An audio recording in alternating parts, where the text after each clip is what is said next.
సాయంకాల సమయములో సంధ్యాదీపారాధనలో వచ్చును తల్లి మహాలక్ష్మి, వచ్చును తల్లి వరలక్ష్మి.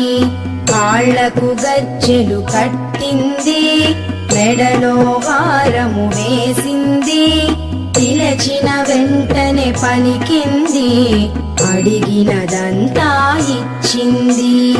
సాయంకాల సమయములో సంధ్యాదీపారాధనలో వచ్చును తల్లి మహాలక్ష్మి, వచ్చును తల్లి వరలక్ష్మి.